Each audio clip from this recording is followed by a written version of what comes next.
இனிய காலை வணக்கம். நமது சுதந்திர சிந்தனையின் 59வது நிகழ்வு இனிதே துவங்க இருக்கிறது. இந்த நிகழ்வினை தலைமையேற்று நடத்தி தர வருமாறு மதிப்பிற்குரிய வேலாயுதம் பொன்னுச்சாமி அவர்களை அன்போடு அழைக்கிறோம். இந்த நிகழ்விற்கு வருகை தந்திருக்கக்கூடிய இலக்கிய நண்பர்கள் அத்துணை பேரையும் வருக வருக என்று வரவேற்பதில் நமது சுதந்திர சிந்தனை மிகுந்த மனமகிழ்ச்சி கொள்கிறது. பாதத்தின் அளவு நிலம் போதும் எனக்கு, பாதத்தின் அளவு நிலம் போதும் எனக்கு, ஆனால் என் பாதம் நிலமளவு பறந்தது என்பார் சுகுமாரன். அப்படிப்பட்ட நிலமளவு பறந்த பாதம் ஒரு 4 ஆண்டுகள் தொடர் முயற்சியின் காரணமாக இன்றைக்கு ராஜபாளையம் மண்ணில் பதிந்திருக்கிறது. மதிப்பிற்குரிய சுகுமாரன் சார் அவர்களை அன்போடு வரவேற்பதில் சுதந்திர சிந்தனை மிகுந்த மனமகிழ்ச்சி கொள்கிறது.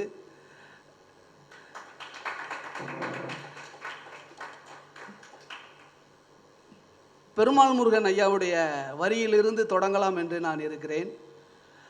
பெருமாள் முருகன் ஐயா அவர்கள் ஒரு கட்டுரையில் இப்படி பதிவு செய்திருக்கிறார். தமிழ் கவிதை மொழியிலும் சொல் முறையிலும் புதிய போக்கை உருவாக்கியவர் சுகுமாரன். அவர் கவிதைகள் வாசகர்களை மருட்டுவதில்லை. தெளிவு தர மொழிதல் அவர் கவிதையின் அடிப்படை இயல்பு. காக்கா நிறப்பேய்கள், காங்கிரீட் காடுகள், தாமிரச்சூரியன் என வியப்பூட்டும் சொற்சேர்க்கைகள் பலவற்றை அவர் கவிதைகளில் கொண்டுள்ளன. சுகுமாரன் கவிதைகளுக்கு சொல்லடைவு உருவாக்கினால் உள்ளத்தை உருக்கும் உணர்வுகளுக்கென சொற்களே அதில் மிகுதியாக இருக்கும் என்பது என் அனுமானம். காலி அறையில் மாட்டிய கடிகாரம் போல ஒலிக்கும் அத்தகைய சொற்களை கொண்டு துயரம், துரோகம், வன்மம் முதலிய எதிர் உணர்வுகளை உருவாக்குவதுதான் கவிதையின் விசித்திரம் அல்லது சுகுமாரனின் தனித்துவம் என்பார் பெருமாள் முருகன் ஐயா. அப்படிப்பட்ட ஒரு தமிழின் தனித்துவமான ஒரு எழுத்தாளர், கடந்த 50 ஆண்டுகளாக இலக்கிய செயல்பாட்டில் இருந்து வருபவர். கவிதையில் தொடங்கி சிறுகதை, மொழிபெயர்ப்பு, கட்டுரை, நாவல், விமர்சனம், தொகுப்பு, பதிப்பு என அனைத்து துறைகளிலும் தொடர்ந்து இயங்கி வருபவர். பத்திரிகை, தொலைக்காட்சிகளில் பணியாற்றியவர். தற்போது காலச்சுவடின் பொறுப்பாசிரியராக இருந்து அதனை தாங்கி நிற்கும் தூண்களில் ஒருவராக திகழக்கூடியவர்.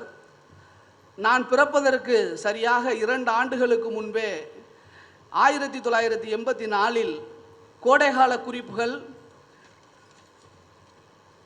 கோடைகால குறிப்புகள் கவிதை தொகுப்பை வெளியிட்டவர்.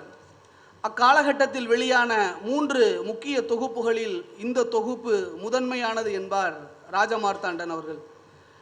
பயணியின் சங்கீதங்கள், சிலைகளின் காலம், வாழ்நிலம், பூமியை வாசிக்கும் சிறுமி, இன்னொரு முறை சந்திக்க வரும்போது, செவ்வாய்க்கு மறுநாள் ஆனால் புதன்கிழமை அல்ல போன்ற கவிதை தொகுப்புகளும், பெருவெளி, வெல்லிங்டன் போன்ற நாவல்களையும், கணக்கில்லாத மொழிபெயர்ப்புகள், கட்டுரைகள் எழுதியவர். தீஜாவினுடைய கட்டுரைகளையும் தொகுக்கப்படாத கதைகளையும் தொகுத்தவர். தீஜாவின் சிறுகதைகளை மொத்த தொகுப்பாக கொண்டு வந்தவர். புதுமை பித்தனுக்கு தடை, மௌனி படைப்புகள், கச்சேரி போன்றவை இவரது பதிப்புகளில் மிகச்சிறந்தவை. 2008ஆம் ஆண்டிற்கான சிற்பி விருது, கன்னட தமிழ் இலக்கிய தோட்ட விருது, கோயம்புத்தூர் கொடிசியா வாழ்நாள் சாதனையாளர் விருது என்று பல்வேறு விருதுகளுக்கு சொந்தக்காரர். நாமெல்லாம் ஆவலோடு எதிர்பார்த்திருந்த சுகுமாரன் சார் இன்றைக்கு நம்மோடு உரையாடுவதற்காக வருகை தந்திருக்கிறார். அவர்களை மீண்டும் ஒரு முறை நான் வரவேற்பதில் மிகுந்த பெருமை கொள்கிறேன். அவருடைய கவிதை குறித்து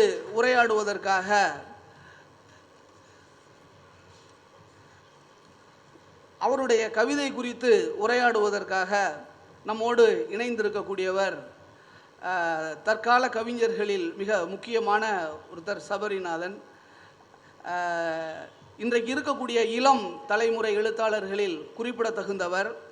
களம், காலம், ஆட்டம், வால், தூஆ போன்ற கவிதை தொகுப்புகளை வெளியிட்டவர். வால் கவிதை தொகுப்பிற்காக யுவ புரஸ்கார் விருது பெற்றவர். தொடர்ந்து உரை நிறைக்கு கீழே என்ற மொழிபெயர்ப்பையும் செய்திருக்கிறார். கீரா அவர்களினுடைய மாயமானை தொகுத்திருக்கிறார்.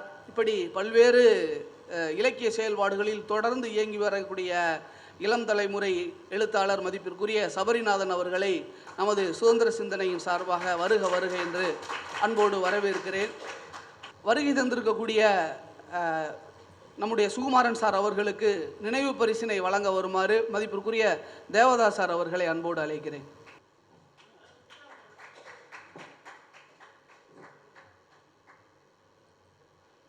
சபரிநாதன் அவர்களுக்கு நினைவு பரிசை வழங்க தோழர் வேலாயுதம் பொன்னுச்சாமி அவர்களை அன்போடு அழைக்கிறேன்.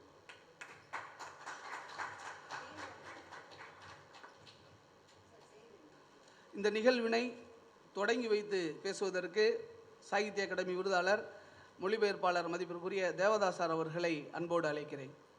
நண்பர்களே அனைவருக்கும் வணக்கம். ஒரு புதிய சிந்தனை, புதிய எழுத்து ஆகியவற்றை இன்றைக்கு சந்திக்கிறோம். சுகுமாரன் முதலில் நான் அவரை பார்த்தது 1990, அதாவது கல்குதிரை தாஸ்தோவஸ்கி சிறப்புதல் வேலை நடந்து கொண்டிருக்கும்போது சென்னையில் அவரை சந்திக்கிறேன். கோணங்கியோடு சுறுசுறுப்பாக ஏதோ இயங்கி கொண்டிருந்தார் அப்பொழுது. அதுதான் முதல் சந்திப்பு எங்களுக்கு. அடுத்து அவரை நான் கவனிப்பது நேரில் இல்லை, ஒரு புத்தகங்கள் வாயிலாக அவருடைய இயக்கம் சார்ந்து மார்க்சிய அழகியல் பற்றிய சச்சிதானந்தன் புத்தகத்தை மலையாளத்திலிருந்து தமிழில் மொழிபெயர்த்திருந்தார். அந்த சமயத்தில் அவர் மன ஓசை இந்த இதழ்களெல்லாம் எழுதக்கூடியவர். அவருடைய மொழிபெயர்ப்புகள் கவிதைகள் வாயிலாக வந்து கொண்டிருந்த நேரம்.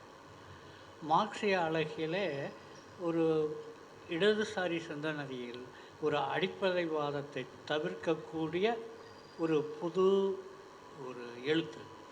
அது தமிழுக்கு வந்தது, இங்கே நிறைய பேசப்பட்டது. அந்த மொழிபெயர்ப்பு இங்கே நிறைய பேசப்பட்டது, கவனிக்கப்பட்டது. கட்சி சார்ந்த தோழர்கள் தான் அதை பேசவில்லையே தவிர கட்சி அமைப்புகளை தாண்டிய வாசகர்கள், எழுத்தாளர்களை எல்லாம் அதை ஈர்த்தது. சச்சிதானந்தனின் எழுத்து அதற்கு வழிவகுத்திருந்தவர் சுகுமாரன். அடுத்து அவருடைய எழுத்து என்று நான் சொல்ல வேண்டுமென்றால், பாலம் என்ற ஒரு சிற்றிதழில் எழுத்தாளர் ஓவியர் வான்கா பற்றிய ஒரு கட்டுரை. வான்காவுடைய வாழ்க்கை வரலாற்றையும் அவருடைய ஓவியங்களையும் கவனித்துவிட்டு அவ்வளவு உற்சாகத்தோடு எழுதியிருந்த கட்டுரையாக அது ஒரு சிற்றிதழில் வெளிவந்தது. இவையெல்லாம் தான் சுகுமாரனை கவனிக்க வைத்தன என்னை. ஏறக்குறைய அவரது தலைமுறை எழுத்தாளராக இருந்து அவரை கவனிக்கும்போது என்னை ஈர்த்தவை இவை, அவருடைய செயல்பாடுகள். பிறகு அவருடைய எழுத்து சார்ந்து நான் குறிப்பிட வேண்டியது நெருடாவுடைய கவிதைகளை மொழிபெயர்த்தது. நெருடாவுடைய கவிதைகள் உணர்வு சுழிப்பாக போய்கொண்டே இருக்கும். ஆனால் அதை பிடிக்கிறது கஷ்டம். அவ்வளவு நுண்ணுணர்வுகளோட நுண் சித்தரிப்புகளோட பாய்ந்து ஒரு வெள்ளம் மாதிரி இருக்கும். அதை சுகுமாரன் அழகாக கேட்ச் பண்ணி தமிழில் கொண்டு வந்தார். இதெல்லாம் சுகுமாரனுடைய செய்த அடிப்படையான வேலை. ஒரு எழுத்தாளன் என்ன செய்ய வேண்டும், எப்படி இயங்க வேண்டும். இப்போ தனக்கு கவிதை தெரியும் என்றால் கவிதை மட்டுமே எழுதி கொண்டிருக்கிறார்கள் சிலர், இந்த தலைமுறையினர். இதை நான் குற்றமாக சொல்லவில்லை. ஒரு எழுத்தாளன் இதையெல்லாம் கவனிக்க வேண்டும் என்பதற்காக ஒரு பரந்துபட்ட அளவில் ஒரு இலக்கியவாதியின் இயக்கம் என்பது சுற்றி என்ன நடக்கிறது, என்ன நிகழ்கிறது, ஓவியத்தில் என்ன நிகழ்கிறது, மொழிபெயர்ப்பில் என்ன வந்திருக்கிறது, நாவலில் என்ன புது எழுத்தை நாம் பார்க்கிறோம் இன்றைக்கு, அதை யார் செய்து கொண்டிருக்கிறார்கள், அவர்களை உற்சாகப்படுத்த வேண்டும். நம்முடைய சலனத்தில் நாம் எழுத வேண்டும், பேச வேண்டும், விவாதிக்க வேண்டும். இந்த விவாத தளங்களெல்லாம் போதுமான அளவில் தமிழில் இல்லை என்பதுதான் ஒரு பெரிய குறை. வாசகர்கள் இருக்கிறார்கள், புத்தகங்கள் விற்பனையாகின்றன, நிறைய புத்தக நிறுவனங்கள் வருகின்றன, ஆனால் எழுத்து பற்றிய விவாதம் இன்னும் கூர்மை பெறவில்லை, பரவலாகவில்லை. சபரிநாதனோ சுகுமாரனோ இன்றைக்கு என்ன எழுதியிருக்கிறார்கள் என்பதை ஒவ்வொருவரும் வாசிக்கிறார்கள், அதில் குறையில்லை, கவனிக்கிறார்கள். ஆனால் விவாதங்கள் இல்லை. அதுதான் வேண்டும். விவாதங்கள் தான் இலக்கியத்தை கூர்மைப்படுத்தும், செழுமைப்படுத்தும். இந்த வகையில் சுகுமாரனின் வெல்லிங்டன் நாவல் பற்றி நான் சொல்ல வரும். அவருடைய எழுத்தில் மிகவும் முக்கியமான ஒரு நாவல், ஒரு வரலாறு சார்ந்த வெல்லிங்டன் என்ற ஒரு நகரம் உருவான கதையோட ஒரு சமவெளி மனிதர்களின் வாழ்க்கையை பேசுகின்ற ஒரு நாவல். ஒரு இராணுவ அதிகாரம் சார்ந்து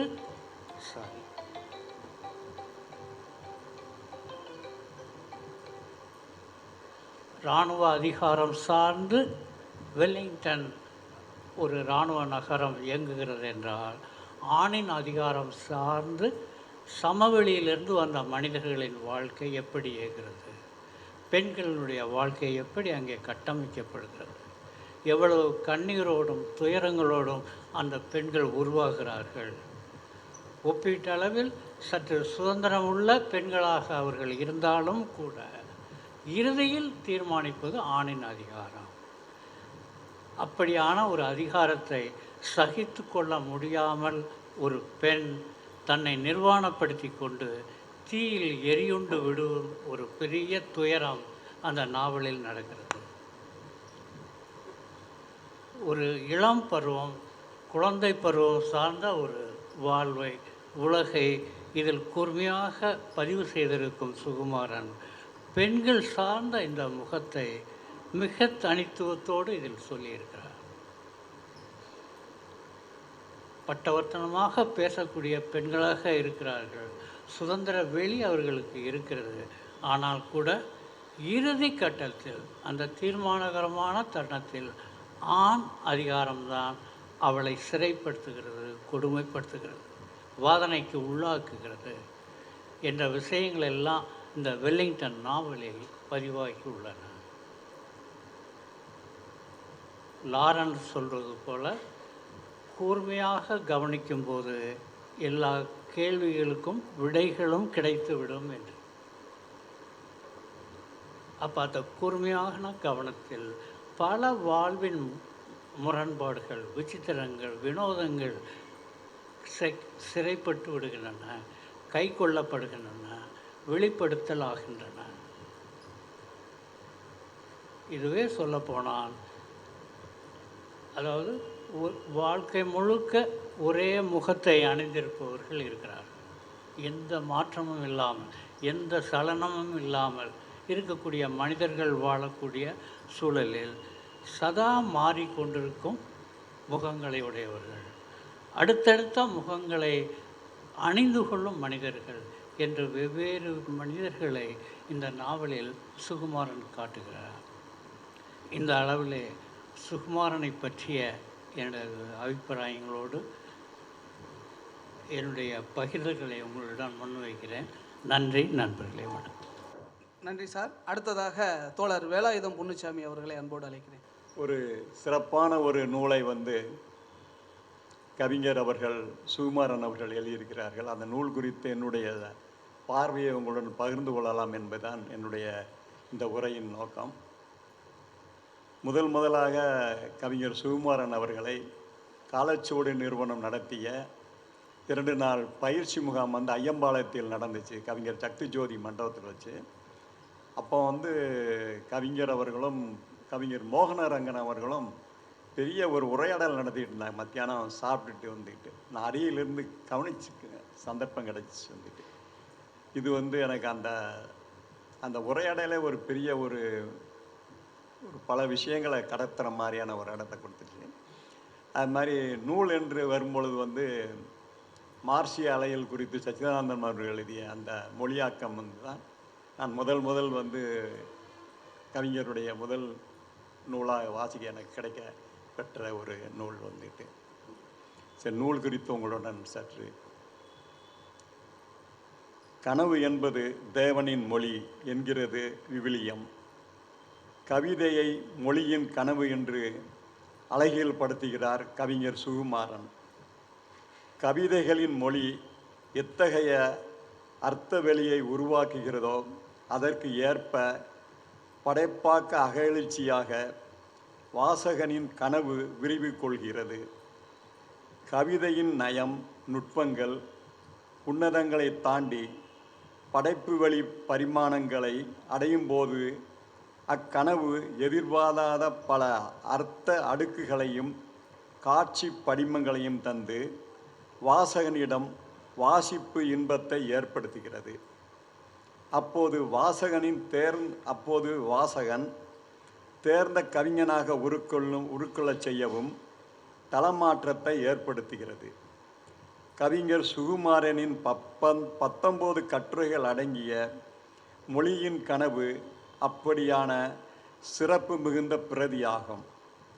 இலக்கியம் என்பது ஒரு சமூகத்தின் அழகியலை நிர்ணயிக்கும் போது சமூகத்தின் உணர்வுகளையும் கட்டமைக்கிறது.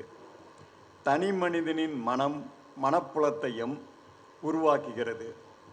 இலக்கியத்தின் செயல்பாடுகளை எழுத்தாளர்களே உருவாக்குகிறார்கள் என்று எழுத்தாளர்களை முதன்மைப்படுத்தி உறுதிப்பட்ட பிரதி பேசினாலும், அதாவது இலக்கியத்தின் செயல்பாடுகளை எழுத்தாளர்களே உருவாக்குகிறார்கள் என்று எழுத்தாளர்களை முதன்மைப்படுத்தி உறுதிப்படுத்தப்பட்ட சில குறிப்புகள் பிரதி பேசினாலும், ஒரு பிரதியை வாசகனே உருவாக்குகிறான் என்ற கொள்கையும் கொண்டவராக கவிஞர் சுகுமாரனை அறிய முடிகிறது.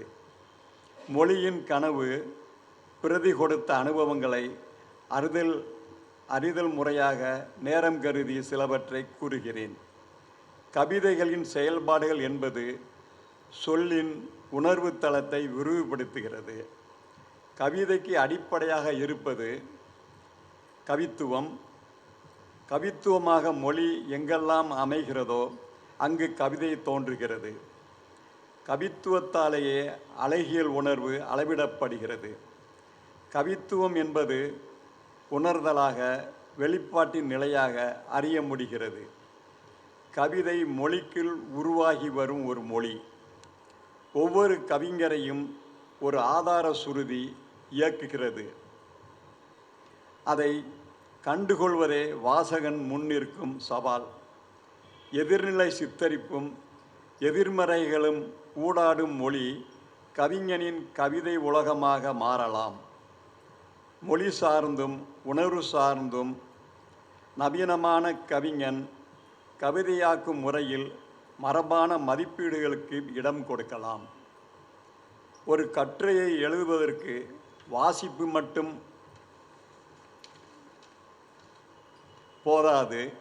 கணக்கெடுப்புகளும் புள்ளி விவரங்களும் தரவுகளும் தேர்ந்த விமர்சன நோக்கும் ஆய்வு மனப்பான்மையும் நிச்சயம் தேவை என்பதை உறுதிப்படுத்துகிறது.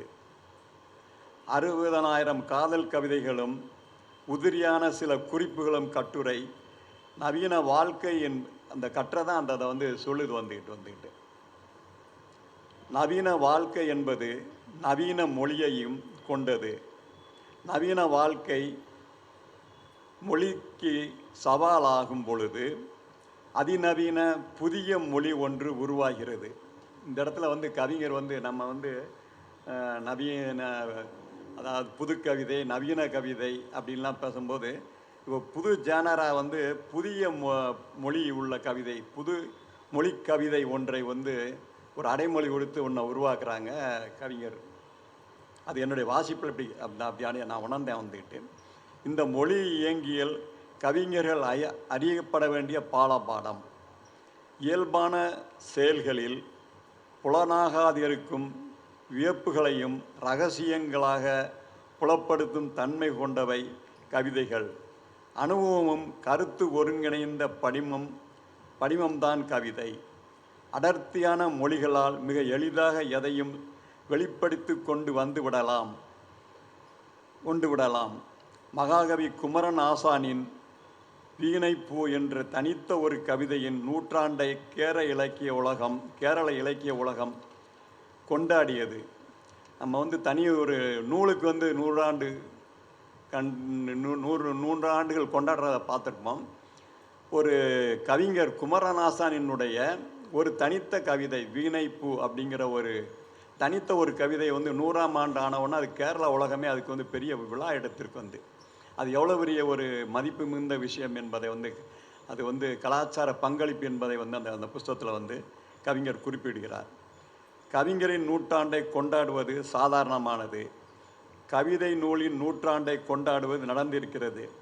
ஆனால் தனித்த ஒரு கவிதையின் நூற்றாண்டு கொண்டாடப்படுவது வியப்பிலும் வியப்பு. அந்த நூற்றாண்டிலும் கவிதைக்கு இளமையான புது அர்த்தங்கள் வழங்கப்பட்டிருக்கின்றன. அந்த 100ஆம் ஆண்டு கொண்டாடும் பொழுதே அந்த கவிதையினுடைய புது அர்த்தங்கள் அதுக்குள்ளே என்னென்ன இருக்குங்கிறத பற்றி நிறையா பேர் பேசியிருக்கிறாங்க. அது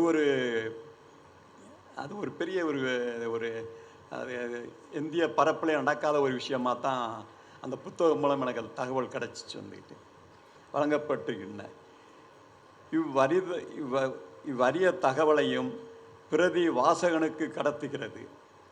தனது கவிதை இயலுக்கு பயிலாத ஒன்றை தனது கவிதை இயலுக்குள் பயிலாத ஒன்றை அது வடிவமோ கருத்தாக்கமோ, உதாரணமாக தலித்தியம், பெண்ணியம், சூழலியம், பின்னவீனத்துவம் எதுவானாலும் ஒரு மொழி ஏற்றுக்கொள்வது அரிதென்று தோன்றுகிறது. காரணம், மொழி கலாச்சாரத்தின் கொள்கலம். கவிதை இயலில் கலாச்சார இயல்பு இது. கவிதை இயலின் கலாச்சார இயல்பு இது என்று வரவேற்கலாம். கவிதை ஒரு அனுபவத்தை காலத்தின் படிவமாக மாற்ற முற்படுகிறது. நிகழ்கால மொழியின் படிவமாக்கலையும் எந்த கவிதையியல் நிறைவேற்றுகிறதோ அதை பின்னவீனத்துவ கவிதை என்று அழைக்க விரும்புகிறேன். கோட்பாடுகளின் உதாரணமாக அல்லாமல் மனித மனதின் மனித இருப்பின் எல்லா கோணங்களையும் எந்த பார்வை சித்தரிக்க முற்படுகிறதோ அதை பின்னவீனத்துவ கவிதை என்று சொல்ல விரும்புகிறேன். ஈழத்து கவிதைகள் தாம் தமிழ் கவிதைக்கு அரசியலுக்கான இடத்தை உறுதிப்படுத்துகிறது. பெண் நிலையில் வாழ்வை எதிர்கொள்ளும் பார்வைக்கும் ஈழத்து கவிதையிடம் நாம் கடன்பட்டிருக்கிறோம். மனித உறவின் கலாச்சார முகங்களில் ஒன்று கவிதை. எதை சொல்வது என்பதல்ல, எப்படி சொல்வது என்பதுதான் இன்றைய கவிதையின் பணி. பெண்களின் நிலையை, காதலின் இயல்பை எப்படி சொல்வது என்பதில்தான் பல குரல்களும் பல நிறங்களும் பல கோணங்களும் உருவாகின்றன.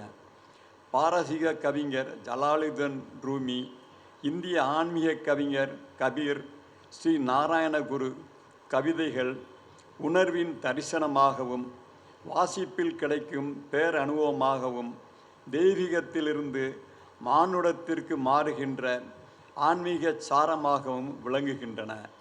நவீன கவிதையின் புதிய கவிஞனாக மாறும் கூடுவிட்டு கூடுபாயும் மொழி வித்தைக்கு கவிஞர் சுகுமாரனின் மொழியின் கனவு பல திறவுகோள்களை தந்து கொண்டிருக்கிறது. இது மிகையோ முகஸ்துதியோ நிச்சயமாக அல்ல, மனம் கனிந்து செய்த அகத்தின் வெளிப்பாடு. தமிழ் கவிதை வெளிக்கு கொடை வழங்கிய கவிஞர் சுகுமாரன் அவர்களுக்கு நெஞ்சார்ந்த வணக்கங்களும் வாழ்த்துக்களும். சுதந்திர சிந்தனையின் 59வது நிகழ்விற்கு நம்முடைய கவிஞர் சுகுமாரன் அவர்கள் வந்திருக்கிறார். இதுவரை அனைவரும் பேசினார்கள். அவருடைய நாவல்கள், சிறுகதைகள், அது மட்டுமல்லாமல் மொழிபெயர்ப்பு, இப்படியாக பல்வேறு கருத்துக்கள் இங்கு பகிரப்பட்டது.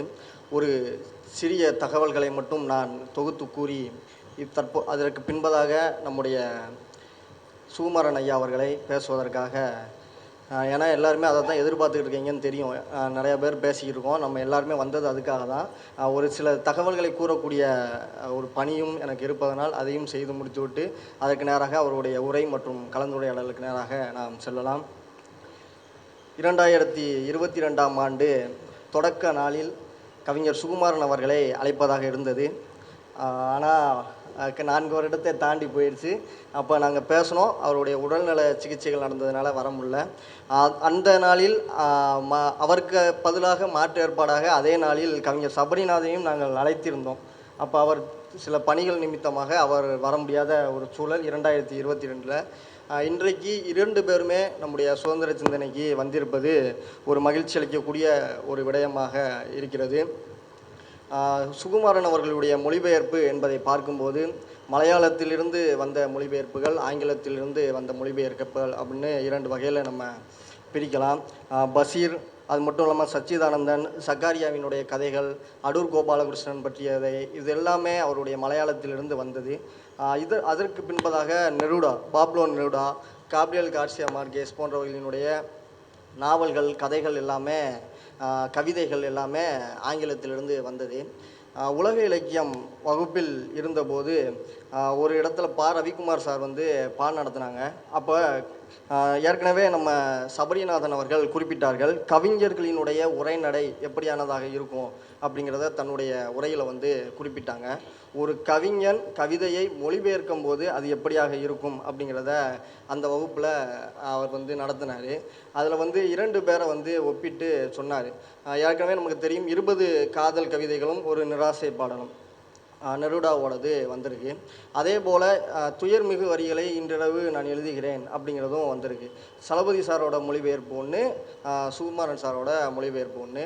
இந்த 2க்கும் இடையில் இருக்கக்கூடிய வேறுபாடுகள், ஒரு மொழிபெயர்ப்பில் கவிதையை, அதாவது மற்றவற்றை மொழிபெயர்ப்பதில் இருந்து கவிதையை மொழிபெயர்ப்பதில் இருக்கக்கூடிய நுணுக்கங்கள் போன்றவற்றை எல்லாம் அவர் நடத்தினார். இப்படியாக தொடர்ந்து சுகுமாரன் சாரை பற்றிய பல்வேறு விடயங்களை நம்ம கேட்டுக்கிட்டு தெரிஞ்சுக்கிட்டு காலந்தோறும் இருக்கக்கூடியதை பார்க்க முடியுது. ஒரு மொழிபெயர்ப்பாளர் கவிஞர் அப்படிங்கிறத தாண்டி அவருடைய தொகுப்பு பணி, பதிப்பு பணி, அது மட்டுமல்லாது அவருடைய இதழாசிரியர், அந்த இதழ் பணி, இதெல்லாமே ரொம்ப முக்கியமான ஒன்றாக இருக்குது. ரித்வி கட்டக்கினுடைய சிறப்பிதழ் வந்திருக்கு, இப்போது படப்பெட்டியில் வந்திருக்கு. இப்படியான பணிகள் எல்லாமே அவருடைய இந்த இலக்கிய பயணத்தில் மிக முக்கியமான ஒன்றாக இருக்குது.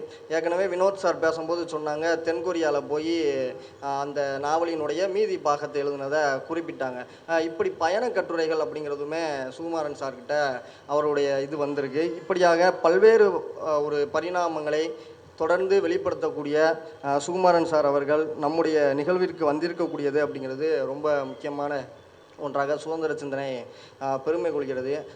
மலையாளத்திலிருந்து தமிழில் தொடர்ந்து பல்வேறு மொழிபெயர்ப்புகள் வந்துருக்கு. சுகுமாரன் சாராக இருக்கட்டும், அடுத்து குளச்சல் யூசுஃப், குறிஞ்சி வேலன், தற்போது செந்தில்குமார், இப்படின்னு ஏகப்பட்ட மொழிபெயர்ப்புகள் வந்துக்கிட்டு இருக்கு. அப்போ தமிழிலிருந்து மலையாளத்திற்கு மொழிபெயர்த்த ஆற்றூர் ரவிவர்மா குறித்த ஒரு நூலை தொகுத்திருக்காங்க. அதில் சுந்தர ராமசாமியினுடைய கட்டுரைகளாக இருக்கட்டும், சுகுமாரன் சாரோட கட்டுரையாக இருக்கட்டும், சேரன் கட்டுரையாக இருக்கட்டும், இது எல்லாமே ஒரு நல்ல கட்டுரைகளாக அந்த ஒரு தொகுப்புமே ரொம்ப முக்கியமானதாக இருக்குது. ஏன்னா நம்ம மொழிபெயர்ப்பு குறித்து பேசி கொண்டிருக்கிற போது தமிழிலிருந்து பிற மொழிகளுக்கு போகிறத பற்றி பேசியிருக்கோம். தமிழ், அதாவது பிற மொழிகளில் உள்ளது தமிழில் வர்றதை குறித்து தான் நம்ம அதிகமாக பேசி கொண்டிருக்கோம். அப்போ தமிழில் உள்ள படைப்புகள் எப்படி ஒரு மலையாளத்திற்கு சென்றடைகிறது என்பதை குறித்தெல்லாம் அந்த நூல் ஒரு முக்கியமான ஒரு நூலாக இருக்குது. இப்படியாக பல்வேறு தொகுப்பு பணியிலும் பதிப்பு பணியிலும் அவர் வைத்திருக்கக்கூடிய அந்த ஒவ்வொரு பதிப்புரையில் இருக்கக்கூடிய தலைப்புகள், இதெல்லாமே நம்ம பேசக்கூடிய, உரையாடக்கூடிய ஒரு முக்கியமான விடயங்களாக இருக்குது. அடித்து இறக்குதல் அப்படின்னு ட்ரில், அதை பற்றி அருண் பேசினா. இப்போ என்னென்னா, இது அவருடைய மொழிபெயர்ப்பு மட்டுமல்லாது அவருடைய படைப்பாக்கத்திலையுமே அது இருக்கிறத பார்க்கலாம். பெருவொளி நாவலில் ஒரு இடத்துல நாளிகை கடிகை அப்படின்னு ஒரு வார்த்தை பயன்படுத்தியிருப்பார். நம்ம மணிக்கடிகாரம் இதெல்லாம் பார்த்துருப்போம். நாளிகை அப்படின்னா ஒரு 24 நிமிடங்கள், நாளிகை கடிகை அப்படிங்கிற ஒரு சொல்லை பயன்படுத்துறது. இது மாதிரி கவிதைகளிலும் சரி, அவருடைய சிறுகதைகள், அது மட்டுமல்லாது நாவல்களிலும் சரி, இப்படியான ஒரு சொற்செட்டுகள் முக்கியமானதாக அவருடைய படைப்புகள் காணப்பட்டு கொண்டதாக இருக்கிறது. முக்கியமாக இன்று சுகுமாரனினுடைய கவிதைகள் குறித்து பேசிய சபரிநாதன் அவர்களுக்கு நன்றி. ஏன் அப்படின்னா, இன்று சமகால சூழலில் கவிதைகள் குறித்து மதிப்புரையாக வழங்கக்கூடிய முக்கியமான நபர்களில் ஒருவராக அவர் இருக்கிறார். கவிதைகள் குறித்து பேசக்கூடியதில் சங்கர் ராமசுப்ரமணியன், சபரிநாதன், ராம் சந்தோஷ் போன்றவங்களும் முக்கியமானவர்களாக திகழ்கிறார்கள். சுதந்திர சிந்தனைக்கு வருகை புரிந்து கவிதைகள் குறித்த உரையை நிகழ்த்தியமைக்காக அவருக்கும் நன்றி கூறி, தற்போது இந்த விழாவினுடைய நாயகர் சுகுமாரன் சார் அவர்களை நம்மிடையே பேசுவதற்காக அழைக்கிறேன். நன்றி. இந்த பேச்சை ஒரு 3 பகுதிகளாக பிரிச்சுக்கலான்னு நினைக்கிறேன். முதல்ல இங்கே பேசப்பட்ட விஷயங்களுக்கு என் தரப்பிலிருந்து ஏதாவது சொல்லணும், அப்படின்னு தோணுது.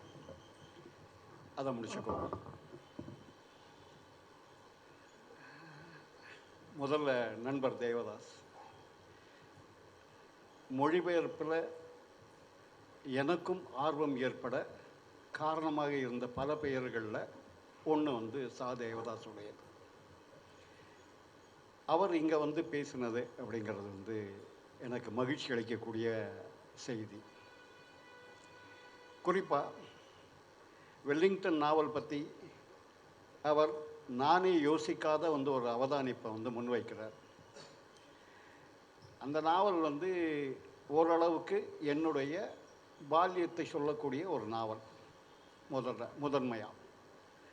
ரெண்டாவது, ஒரு எளிய மக்கள் வாழ்ந்த அல்லது பழங்குடி மக்கள் வாழ்ந்த ஒரு இடம் அதிகாரத்தின் கையில் பட்டு ஒரு இராணுவ தளவாடமாக, இராணுவ முகாமாக எப்படி மாறுச்சு அப்படின்னு சொல்கிறதுக்கான ரெண்டாவது. மூணாவது, அது ரொம்ப சின்ன ஊர், அதுக்கு எந்த மரியாதையும் கிடையாது. ஊட்டிக்கு இருக்கிற மரியாதையோ குன்னூருக்கு இருக்கிற மரியாதையோ வெல்லிங்டனுக்கு கிடையாது. நான் ஒரு சிறுவனாக அங்கே வளர்ந்ததுனால எனக்கு அந்த ஊர் மேலே ஒரு பாசம் உண்டு. இப்போ நம்மால் அந்த ஊருக்கு செய்யக்கூடிய கைமாறு வந்து அந்த ஊரை வந்து எங்கேயாவது யாருடைய ஞாபகத்திலையாவது கொண்டு போய் வைக்கணுங்கிறதுக்கு, அதுக்காக எழுதின நாவல் தான் அது. ஆனால் அந்த ஊர் வந்து உலகத்தினுடைய பார்வையில் மிக முக்கியமான ஊர். ஏன்னா உலகத்தில் இருக்கிற மிகப்பெரிய மிகச்சிறந்த 2 இராணுவ பள்ளிகளில் ஒன்று அங்கே தான் இருக்குது. இது அந்த நாவலை பற்றினது. ஆனால் அந்த நாவலில் வந்து இராணுவத்தின் அதிகாரம் அப்படிங்கிற ஒரு இடத்த மட்டும்தான் நான் கூடிட்டு காண்பிச்சிருக்கேன். அதில் ஒரு ஆணின் அதிகாரமும் செயல்படுகிறது அப்படிங்கிறத தேவதாசுடைய பார்வை தான் வெளிப்படுத்தி இருக்கிறது. அதை எழுதியவனாக எனக்கு பெரும் மகிழ்ச்சியை தந்திருக்கிறது.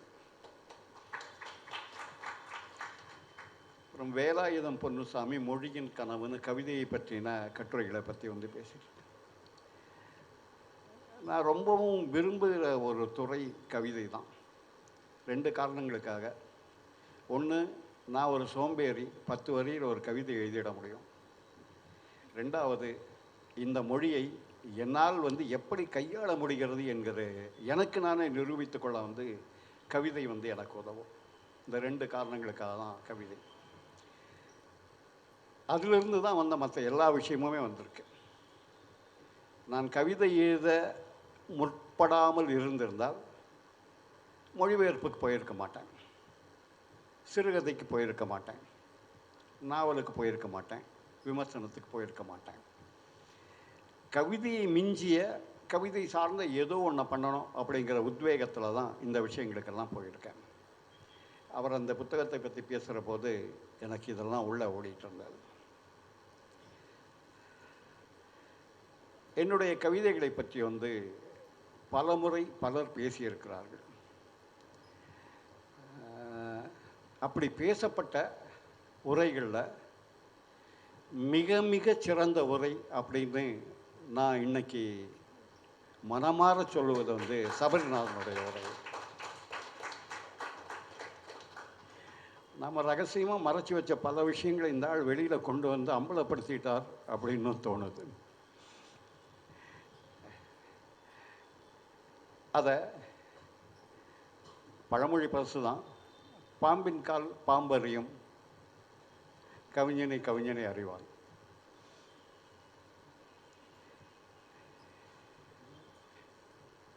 அப்புறம் நவீன கவிதையை பற்றி அவர் சொன்ன பல அவதானிப்புகள் வந்து புதிதானவை, அசலானவை. அதையெல்லாம் வந்து அவர் எழுதணும் அப்படிங்கிறத ஒரு கவிஞனாகவும் நண்பனாகவும் நான் கேட்டுக்கிறேன். அப்புறம் ஒரு விஷயம் வந்து அவர் சொன்னார், அது ரொம்ப ரகசியமான ஒரு விஷயத்தை இந்த ஆள் கண்டுபிடிச்சிட்டாருங்கிற சந்தோஷமும் ஆதங்கமும் இருந்தது. அது அந்த ஜெகன்மோகினின்னு ஒரு கவிதையை பற்றி. அது உண்மையில் மோகனரங்கனுடைய ஒரு கவிதைக்கு பின்துணையாக அல்லது அந்த கவிதையினுடைய பாதிப்பில் நான் எழுதினது. ஆனால் அது ஒரு முயக்கத்தை பற்றின கவிதை இல்லை, அது ராகத்தை பற்றின கவிதை. ஜெகன்மோகினிங்கிறது வந்து மேளகர்த்தா ராகத்தில் 15வது ராகம். ரொம்ப காலத்துக்கு முன்னால் எனக்கு கொஞ்சம் இசை கேட்குற கிறுக்கு உண்டு. அதனால் நிறைய கேசட்டுகளாக வாங்கி சேர்த்ததில் ஒரு கேசட்டை வந்து அதிகமாக கேட்காமல் இருந்த ஒரு இசை பதிவை வந்து கேட்க ஆரம்பித்தேன். ரொம்பவுமே மயக்கிச்சு. அதை பாடினது டிகே பட்டம்மாள். அது என்ன ராகம்னு எனக்கு பிடிபடலை. அவ்வளோ சங்கீத ஞானம்லாம் இல்லை, எனக்கு கேள்வி கேட்டு கேட்டு கேட்டு பழகின ஞானம்தான். எனக்கு அது தெரிஞ்சால் தான் வந்து அன்றைக்கி தூங்க முடியும், சாப்பிட முடியும் அப்படிங்கிற மாதிரி தவிப்பாக இருந்தது. எல்லா தடைகளையும் மீறி அவங்களுடைய நம்பரை டெலிஃபோன் டைரக்டரின்னு ஒன்று அந்த காலத்தில் இருந்தது, அதில் நம்பர்லாம் இருக்கும். அதில் கண்டுபிடிச்சி வந்து பேசினேன். கடவுளே பேசின மாதிரி அந்த அம்மா தான் எடுத்தாங்க. யார் என்ன வேணும் அப்படின்னு. இல்லை, நான் ஒரு பாட்டு கேட்டேன், அது நீங்கள் பாடினது, அது என்ன ராகம்னு தெரியலை அப்படின்னு சொல்லிட்டு, அது ஏவிஎம் வெளியிட்ட கேசட்டு, அதனுடைய 2வது பக்கம் முழுக்க வந்து அந்த ராகம்தான் இருக்குது, அது எனக்கு தெரியலை, தெரிஞ்சால் தான் இன்றைக்கி நிம்மதியாக தூங்க முடியும் அப்படின்னு. நீங்கள் நிம்மதியாக தூங்குங்கோ, அது ஜெகன்மோகினி அப்படின்னாங்க. அதுதான் வந்து அந்த கவிதைக்கான ஆதாரம். அந்த ராகம் என்னன்னு தெரியுது, ஆனால் பளிச்சுன்னு தெரியுது, ஆனால் இப்போ ஏதோ மறைச்சி வச்ச மாதிரி இருக்குது. அப்படி பெண்ணும் அப்படித்தான். பெருவழி பற்றி வந்து வினோத் பேசினார். அவர் பேசினதுக்கு மேலே நான் பேசுகிறது வந்து கூறியது கூறல் அப்படிங்கிற இலக்கிய குற்றமாகும். அந்த நாவலை வந்து இவ்வளவு நுணுக்கமாக ஒருத்தர் படிச்சிருக்கார் அப்படிங்கிறது மிகுந்த மகிழ்ச்சி தரக்கூடிய ஒரு விஷயம். அப்புறம் உஸ்தாத் பற்றி நண்பர் பேசினார். அந்த கதை எல்லாத்தையும் சொல்லிட்டார். உஸ்தாத் கதை வந்து 2 நாட்களுக்கு முன்பு தான் வந்து மலையாளத்தில் மொழிபெயர்த்து டிசி புக்ஸினுடைய வெப் மேகசைனில் வந்திருந்தது. எனக்கு அவ்வளோ பாராட்டெல்லாம் இது வரைக்கும் கிடைச்சதில்லை. ஆனால் அந்த 2 நாளாக நான் 21 வருடங்களாக வந்து திருவனந்தபுரத்தில் குடியிருந்தேன், மலையாளிகள் நடுவில். எல்லாருக்கும் நான் ஒரு மீடியா பர்சன்னு தான் தெரியுமே தவிர, மிக குறைந்த நபர்களுக்கு மட்டும்தான் நான் சொந்தமாக கவிதை எழுதக்கூடியவன், தமிழ் இலக்கியத்தில் வந்து எனக்கு இத்தினூண்டு ஒரு இடம் இருக்குது அப்படிங்கிறதெல்லாம் தெரியும். ஆனால் இந்த 2 நாட்களில் வந்து குறைஞ்சது வந்து ஒரு 50-60 டெலிஃபோன் கால் வந்தது. அதுக்கான நன்றி வந்து எனக்கல்ல, அந்த மொழிபெயர்ப்பாளர் என்பி சந்தியான்னு, அவங்களுடைய கணவர் மலையாள கவிஞர் ராமன். இப்போ ஒரு கதை வந்து எல்லாரையும் வந்து ஈர்த்திருக்கு அப்படிங்கிறது வந்து எழுத்தாளனா எனக்கு மகிழ்ச்சியை தந்த ஒரு விஷயம். அது ஏதோ ஒரு இசை கலைஞனை பற்றினது இல்லை. இந்தியா முழுக்க பெருமைப்படுகிற இந்திய இசையை வந்து உலகத்துக்கு எடுத்து காண்பித்த மிக முக்கியமான கலைஞர்களில் ஒருவரான பிஸ்மில்லா கானை பற்றினது. அப்படி ஒரு கதை உண்டு. நீங்கள் வெப்பில் இன்டர்நெட்டில் தேடி பார்த்தீங்கன்னா ஒரு கதை இருக்குது அவரை பற்றி.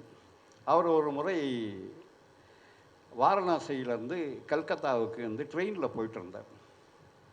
அன்னைக்கு பெரிய வசதி கிடையாது, அதனால் வந்து ஒரு 3ஆம் வகுப்பு பெட்டியில் தான் அவர் போயிட்டு இருந்தார். ட்ரெயின் போயிட்டு இருந்த இடத்துல ஒரு ஸ்டேஷனில் வந்து வண்டி நின்றுது. ஒரு சின்ன பையன் வந்து வண்டிக்குள்ளே ஏறி உட்கார்ந்தான். இவரை பார்த்து சிரிச்சுட்டு உட்காந்துட்டான். ட்ரெயின் போக ஆரம்பித்தோடனே, தம்பி நீ யார் அப்படின்னா, இல்லை நான் இந்த கிராமத்தில் இருக்கேன், இந்த கிராமத்துக்கு போகிறேன் அப்படின்னு. கொஞ்ச நேரத்தில் அவன் கையில் வச்சுருந்த புல்லாங்குழலை எடுத்து வந்து வாசிக்க ஆரம்பித்தான். ஷனாய் சக்கரவர்த்தியான பிஸ்மில்லா கான் வந்து அதிர்ந்து போயிட்டார். இது என்ன, இது புதுசான ஒரு ராகமாக இருக்கே அப்படின்னு. அவருக்கு கண்ணீர் அடக்க முடியலை. அந்த பாத்ரூம் பக்கம் போய் முகத்தை கழுவி திரும்பி வரும்போது பார்த்தோன்னா அந்த பையனை காணோம். இது என்ன அப்படின்னு. அதுக்கப்புறம் வந்து அதை வந்து அவர் ஸ்வரம் பிரித்து அதனுடைய இடங்களை எல்லாம் உருவாக்கி லயம் கொடுத்து அதை வந்து பண்ணினார். அது பின்னால் வந்து ஒவ்வொரு ஆண்டும் நடக்கிற கங்கா ஆரத்தி விழாவில் வந்து அவர் வாசிக்கிறார். அப்படிங்கிறது தான் அந்த கதை. அந்த கதையை வச்சு நான் பின்னின சரக்கு தான் உஸ்தாத். அந்த கதைக்குள்ளே வந்து ஒரு இடத்துல கூட நான் அவருடைய பேரை சொல்லலை. கான் சாஹிப் அப்படிங்கிற பேரை மட்டும்தான் சொல்லியிருக்கேன். அந்த கதையை குறித்தும் வந்து பேசினதில் ரொம்ப மகிழ்ச்சி. அருண்குமார் என்னுடைய மொழிபெயர்ப்புகளை எல்லாம் சொன்னார். இது நான் ஒரு விஷயத்தை படிக்கிறேன். நான் வந்து நல்ல எழுத்தாளனா, நல்ல கவிஞனா, நல்ல விமர்சகனானெல்லாம் எனக்கு தெரியாது. ஆனால் நல்ல வாசகன். அதனால் நான் படிக்கிற ஒரு விஷயம் வந்து என்னை கவர்ந்தால், என்னை ஈர்த்தால், அதை உங்ககிட்ட சொல்லணும்னு எனக்கு அவ்வளோ ஆசை வருது. அப்படி செய்து தான் அந்த மொழிபெயர்ப்புகள். அதில் ஒன்று சுயநலமான ஒரு திருப்தி இருக்குது எனக்கு. ரெண்டாவது, என் மொழிக்கு ஏதோ ஒரு வகையில் நான் ஒரு சின்ன பங்களிப்பு செஞ்சுருக்கேன் அப்படின்னு நான் நினைக்கிறேன். இதெல்லாம் இங்கே பேசப்பட்ட விஷயங்களை தொடர்பாக என்னுடைய மறுவினைகள்னு வச்சுக்கலாம். உங்கள் எல்லோரையும் போல வந்து எனக்கு பல இலக்கியவாதிகளை பிடிக்கும். சிலரை மிக பிடிக்கும், சிலரை மிக மிக பிடிக்கும். அப்படி மிக மிக பிடித்த எழுத்தாளர் வந்து கேப்ரியல் கார்சியா மார்கேஸ். அவருடைய உரைகள் வந்து தொகுக்கப்பட்டு ஒரு புத்தகம் வெளிவந்திருக்கு. அதன் தலைப்பு, நான் உரையாற்றுவதற்காக இங்கே வரவில்லை, இங்கே நானும் உரையாற்றுவதற்காக வரவில்லை. இலக்கியத்தை சீரிய அக்கறையாக எடுத்துக்கொண்டிருக்கும் நண்பர்களான உங்களை சந்திக்கவே வந்திருக்கிறேன். உங்களுடன் கலந்துரையாடவும், என்னுடைய படைப்புகள் பற்றி நீங்கள் தெரிவிக்கும் கருத்துக்களை தெரிந்து கொள்ளவும், தோழமை கொள்ளவும் தான் இங்கே வந்திருக்கிறேன். இலக்கியம் மகத்தான அற்புதம் எதையாவது செய்து விடுமா அப்படின்னு கேட்டிங்கன்னா எனக்கு தெரியாது. அப்படி ஏதாவது செஞ்சுடணும் அப்படிங்கிற எதிர்பார்ப்பும் எனக்கு இல்லை. ஆனால் குறைஞ்சது வழக்கமான எண்ணங்களிலிருந்து மாறுபட்டு சிந்திக்கிற மனிதர்களுடன் உறவை ஏற்படுத்த முடியும். அதன் மூலம் தோழமையை உருவாக்க முடியும். அதன் வழியாக இப்போது இருப்பதை விட இன்னும் மேலான மனித இணக்கத்தை உருவாக்க முடியும் என்று நம்புகிறேன். இலக்கியம் இல்லாமல் மனிதர்கள் இருக்க முடியும். ஆனால் மனிதர்கள் மீது கரிசனமோ அக்கறையோ இல்லாமல் இலக்கியமோ கலையோ இருக்க முடியாது என்பதை நான் திடமாக நம்புகிறேன். நான் மனிதனாக இருப்பதன் அல்லது இருக்க ஆசைப்படுவதன் சாட்சி தான் என்னுடைய எழுத்துக்கள் அப்படின்னு சொல்கிறதான் எனக்கு பேராசை. அதனால தான் இங்கே முன்னால் இங்கே நிற்கிறேன். இந்த சுதந்திர சிந்தனை அமைப்பின் செயலாளரான நண்பர் விஜயன் நீண்ட நாட்களாக இங்கே அழைச்சிட்டு இருந்தார். நான் 2 வருடம் நினச்சிட்டு இருந்தேன். உண்மையில் அது 4 வருடங்கள். அவருடைய அழைப்பை தட்டவும் முடியல,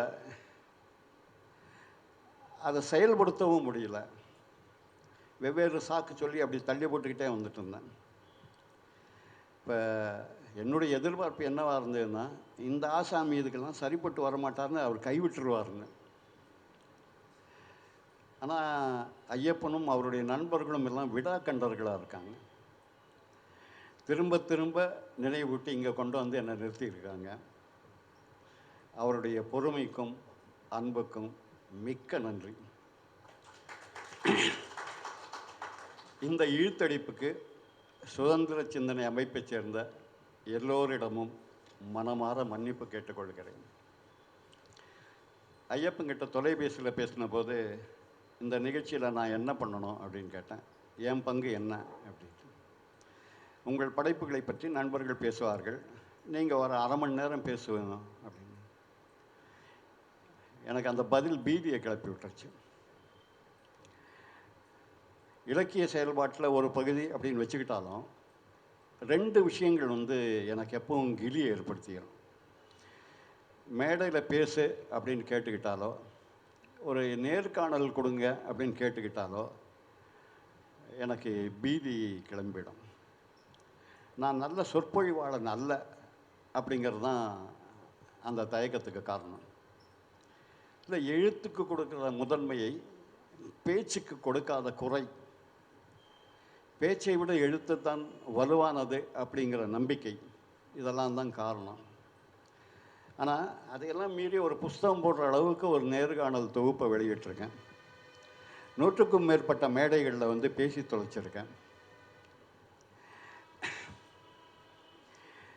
கொஞ்சம் முன்னால் குறிப்பிட்ட மார்க்கெஸினுடைய உரை தொகுப்பில் அவர் சொல்கிறார், நான் இங்கே உரை நிகழ்த்த வரவில்லை, ஆனாலும் இங்கே நிற்கிறேன். அது சில கேள்விகளை எழுப்புது.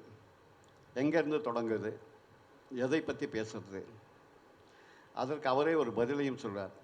ஓர் எழுத்தாளன் தன்னுடைய எழுத்திலிருந்து தான் தொடங்க முடியும், எழுத்தை பற்றித்தான் பேச முடியும்.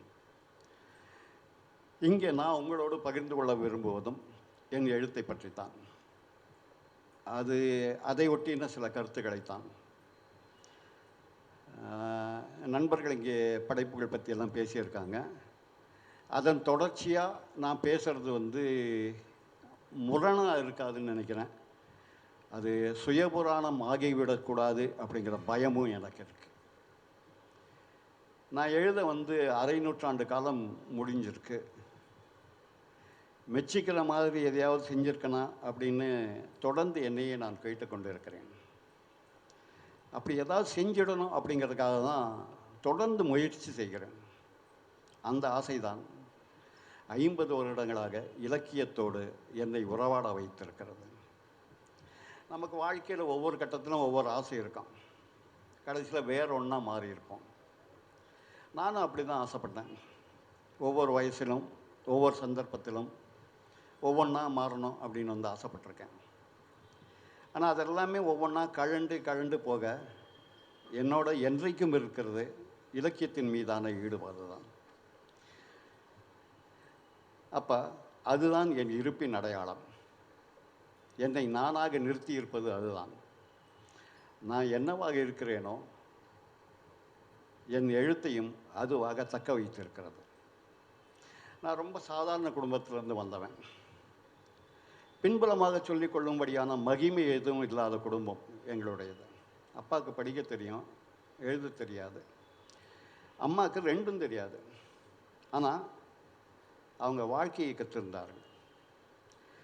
பிறந்து ஒரு வயது ஆவதற்குள்ளாகவே அப்பாவுடைய சகோதரி, அவருடைய அக்கா, என் அத்தை, என்னை எடுத்து போய் அவங்க பராமரிப்பில் வளர்த்துனாங்க. வசதியாக செல்லமாக தான் வளர்த்தாங்க. ஆனால் அப்பா அம்மா கூட இல்லை அப்படிங்கிற ஏக்கம், அவங்களுடைய பாசம் கிடைக்காமல் போனது, இதெல்லாமே வந்து என்னை ரொம்ப தனியான ஒரு ஆளாக மாற்றிச்சு.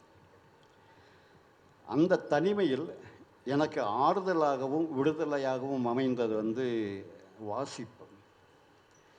அத்தை வந்து கொஞ்சம் பக்தி இலக்கியங்கள், அப்புறம் வெகுஜன இதழ்களை வாசிக்கிற பழக்கம்லாம் உண்டு அவங்களுக்கு. அவங்கள பார்த்து எனக்கும் வாசிப்பில் வந்து ருசி ஏற்பட்டது. இந்த வாசிப்பு நீ வந்து தனியாக இல்லை அப்படிங்கிற உணர்வை, ஒரு பாதுகாப்பு உணர்வை வந்து எனக்கு கொடுத்தது. அப்புறம் நம்ம கூட இருக்கிற சக நண்பர்கள்கிட்ட வந்து சின்ன மரியாதையை பெற்று தந்தது. கொஞ்சம் நம்ம விட வளர்ந்த பெண்கள்கிட்ட வந்து நம்பிக்கையை பெற்று தந்தது. இப்போ வாசிப்பே ஒருத்தனை வந்து இப்படி வேறுபடுத்தி காமிக்கும்னா, இந்த வாசிப்புக்கான பொருளை உருவாக்குறான் இல்லையா, அவனை எவ்வளோ மதிக்கும் இல்லையா? எங்கள் பக்கத்து வீட்டில் வந்து என்னை விட மூத்த ஒரு பெண் இருந்தாங்க. அவங்கக்கிட்ட எனக்கு ஒரு தனியான ஈடுபாடு இருந்தது. அது என்ன வகையான ஈடுபாடு அப்படிங்கிறத வந்து வெல்லிங்டன் நாவலில் வந்து சொல்லியிருக்கேன். அவங்க அண்ணன் அவங்கள விட 2-3 வயசு மூத்தவர். அந்த நடுத்தர குடும்பத்தினுடைய இடையூறெல்லாம் மீறி அவரை வந்து ஆங்கில கல்வி பயிற்சிக்க வச்சாங்க. நீலகிரி மாவட்டத்திலேயே இருக்கக்கூடிய மிக உயர்ந்த ஆங்கில பள்ளியில் வந்து அவர் படித்தார். அவங்க பண்ணின தப்பு அதுதான். அது அந்த குடும்பத்திலேருந்து அவரை வந்து அந்நியமாக்கி விட்டது. பள்ளி படிப்பு முடிஞ்சு பம்பாய்க்கோ பூனாவுக்கோ வந்து கல்லூரி படிப்புக்காக அவர் போனார். முதல்ல கொஞ்ச நாள் வீட்டுக்கு கடிதம் போடுவார். தமிழில் வந்து இவங்க பக்கம் பக்கமாக எழுதினார்.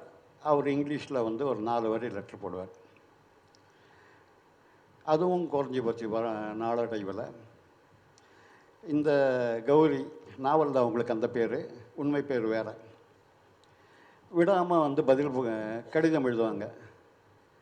பயன் இருக்காது. அப்புறம் ஒரு தடவை எங்கிட்ட வந்து சொன்னாங்க, நீ தான் ஏதோ கதை கவிதை இதெல்லாம் எழுதுறிய, நீ ஒரு கடிதம் எழுதி கொடுது, அதுக்காவது பதில் வருதா பார்க்கலாம் அப்படின்னாங்க. அப்படி எழுதி கொடுத்தேன். எழுதி கொடுத்தேன்னா நான் சொன்னதை வந்து அவங்க கைப்பட எழுதி அனுப்பினாங்க. ஒரு 15 நாள், ஒரு மாதத்துக்கு அப்புறம் அவங்க அண்ணங்கிட்ட இருந்து பதில் வந்தது. இங்கிலீஷில் இன்லைன் லெட்டர் பார்த்துருப்பீங்க, 3 பக்கம் இருக்கும். அந்த 3 பக்கத்துக்கும் நுணுக்கி எழுதப்பட்ட ஒரு கடிதம். அந்த கடிதத்தில் என்ன எழுதியிருந்ததுன்னு எனக்கு இப்போ ஞாபகம் இல்லை, நான் என்ன எழுதினேன்னு எனக்கு ஞாபகம் இல்லை. ஆனால் அந்த கடிதத்தை படித்த உடனே அந்த பெண் கௌரி என்னை கட்டி அணைச்சிக்கிட்டு கண்ணீரோடு உட்கார்ந்துட்டு இருந்தாங்க. அந்த அணைப்பும் கண்ணீரும் தான் எழுத்தின் மூலம் இன்னொருவரை என்னால் தொட முடியும் என்று எனக்கு கற்பித்தது. இல்லை, இது என் கதை மட்டும் இல்லை, ஏறத்தாழ எல்லா இலக்கியவாதிகளுடைய முன்கதையும் இது மாதிரி தான். நம்ம பிடித்த பெண்ணுக்கு வந்து காதல் கடிதம் எழுதி கொடுத்து, பக்கத்து வீட்டுக்காரங்களுக்கு லெட்டர் எழுதி கொடுத்து, இப்படியெல்லாம் தொடங்கினது தான்.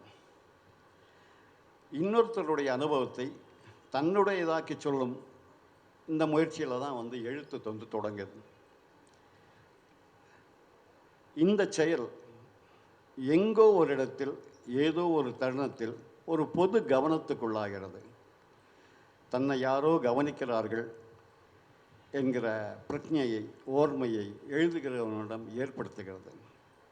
அங்கே தான் ஒரு கவிஞன், ஒரு எழுத்தாளன், ஒரு இலக்கியவாதி உருவாகிறான்.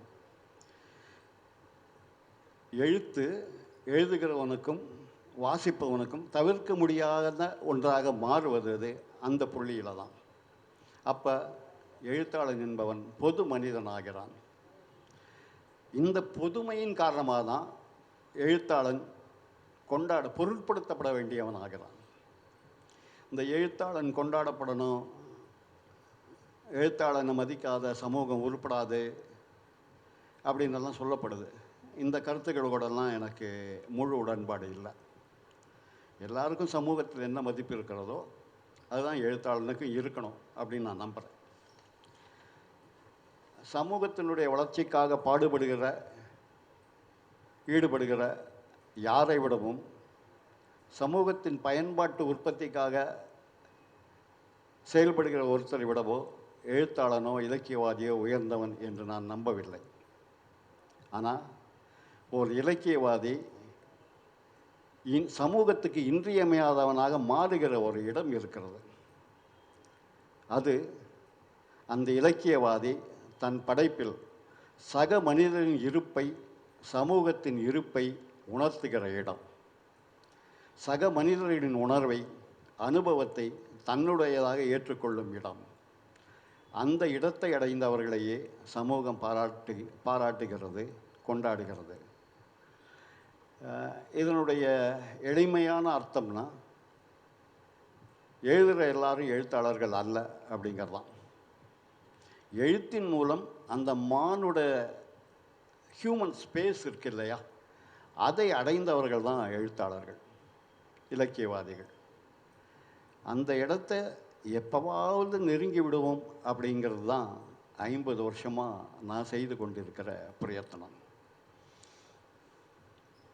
இலக்கியத்தின் வாயிலாக நான் பல்லாயிரம் மனிதர்களாக இருந்திருக்கிறேன், பல்லாயிரம் வாழ்க்கைகள் வாழ்ந்திருக்கிறேன், பல்லாயிரம் இடங்களில் வசித்திருக்கிறேன், பல்லாயிரம் காலங்களை கடந்திருக்கிறேன்.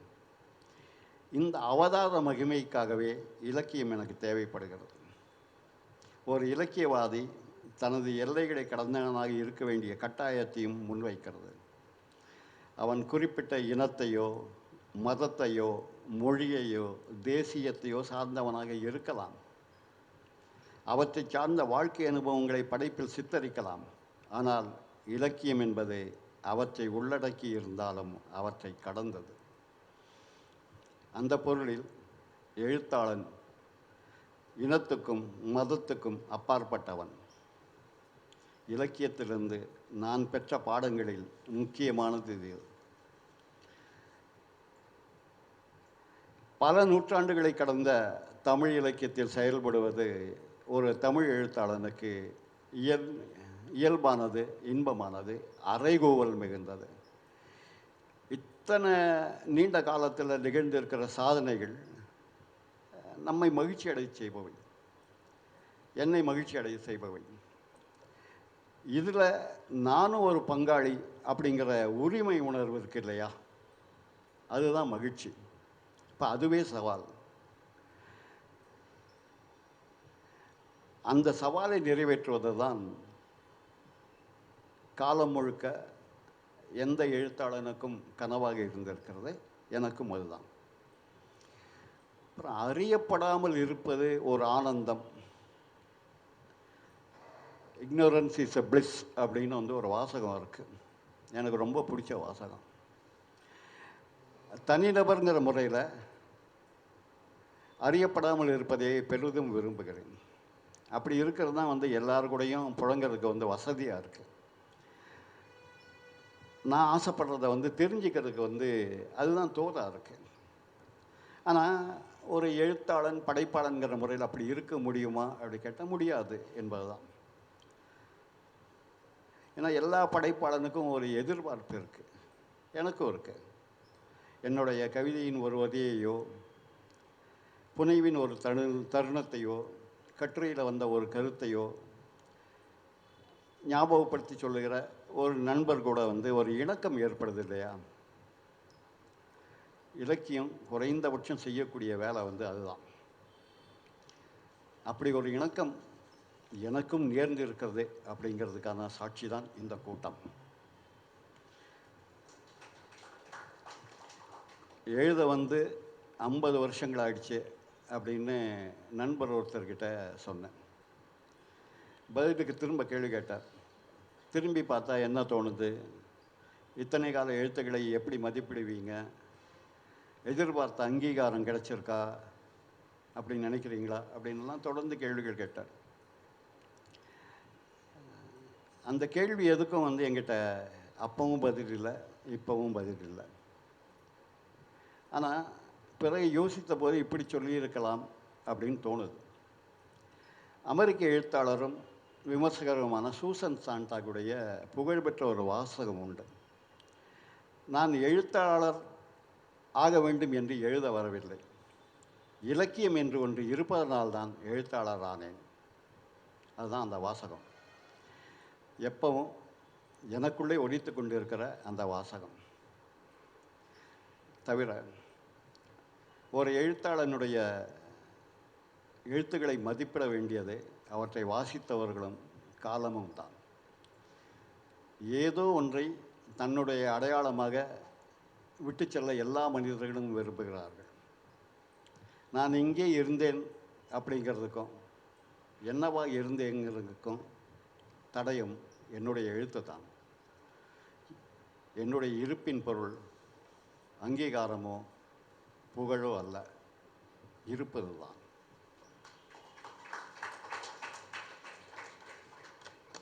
இந்த தருணத்தில் ஒரு கவிதையோடு முடிவு செய்யலாம் அப்படின்னு நினைக்கிறேன்.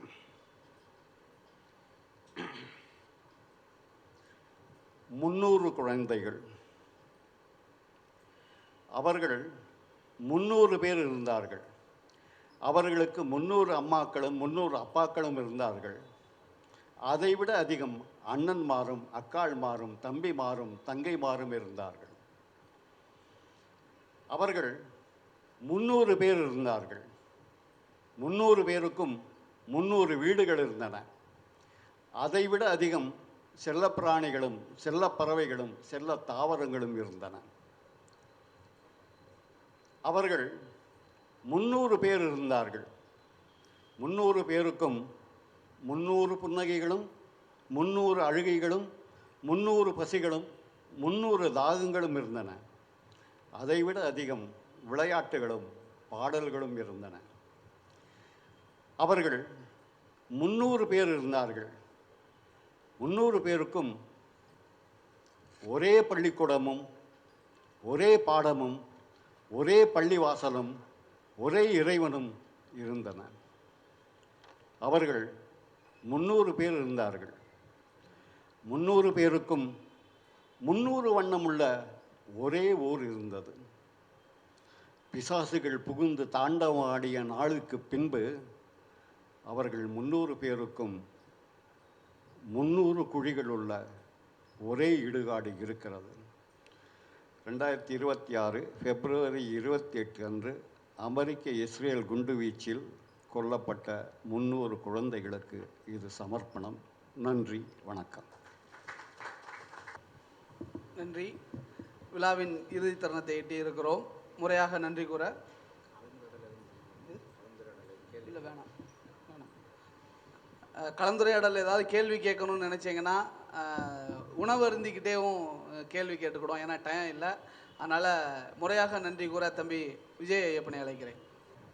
நன்றி உரைக்கு முன்னாடி வந்து ஒரு சின்ன ஒரு நிகழ்வு ஒரு 5 நிமிஷத்தில் வந்து இன்றைக்கி 59வது நிகழ்வு நம்ம சுதந்திர சிந்தனைக்கு. கிட்டத்தட்ட 40வது நிகழ்ச்சியிலேருந்து இப்போ 59வது நிகழ்ச்சி ப்ளஸ் நம்ம விரிவும் ஆலந்தடியிலையும் சில நிகழ்ச்சிகள் நடத்தியிருக்கிறோம் வந்து. அப்போ அந்த எண்ணிக்கையெல்லாம் நம்ம தாண்டினோம்னா ஒரு 25 நிகழ்ச்சியில் வந்து நமக்கு வந்து இந்த ஒலி சவுண்ட் சர்வீஸ் அமைச்சு கொடுக்குற ஞான சாஸ்தா வந்திருக்கிறாங்க. ஐயா வந்து வாங்க ஐயா. நீங்கள் ஐயா வந்து நமக்கு வந்து வெளியில் வந்து சவுண்ட் சர்வீஸுக்கு வந்து விலை அதிகம், நமக்கு வந்து ஸ்பான்சராகவே பண்ணுறாங்க. நம்ம இலக்கிய நிகழ்வுக்கு வந்து ஒவ்வொரு முறையும் நம்ம போகும்போதும் வந்து இந்த மாதிரி யாருமே பண்ணுறதில்ல, நீங்கள் எடுத்து பண்ணிக்கிட்டு இருக்கீங்க, என்னால் முடிஞ்சது இது வந்து அப்படின்னு சொல்லிகிட்டு இருக்கிறாங்க. அவங்களுக்கு ஒரு சின்ன ஒரு மரியாதை பண்ணணும் அப்படின்னு நினைக்கிறோம் இந்த நிகழ்வில் வந்து. சுகுமாரன் சார் கையால் வந்து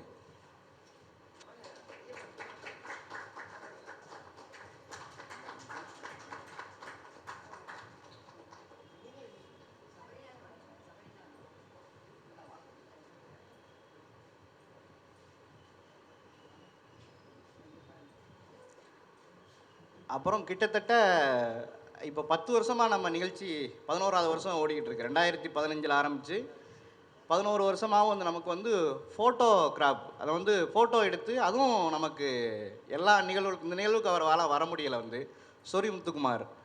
சொரிமுத்தண்ணன் வந்து அருணாச்சலா ஸ்டுடியோ வந்து அவருக்கும் சிறப்பு செய்யலாம்னு இருந்தால் அவர் வர முடியலை. அடுத்த நிகழ்வில் நம்ம பார்த்துக்கலாம். அப்புறம் வந்து இந்த நிகழ்வுக்கு முதல் முறையாக வந்து சாத்தூர் எஸ்ஆர்என்எம் கல்லூரியிலேருந்து அருண் சிறுகதைகள் குறித்து பேசினார் வந்து. இப்போ இந்த நிகழ்வுக்கு தான் அவர் முதல் முறையாக வந்திருக்கிறாரு. ஏன்னா அவருக்கும் ஒரு சின்ன நினைவு பரிசு வழங்கலான்னு சொல்லி சுகுமாரன் ஐயாவை கேட்டுக்கிறேன் வந்து.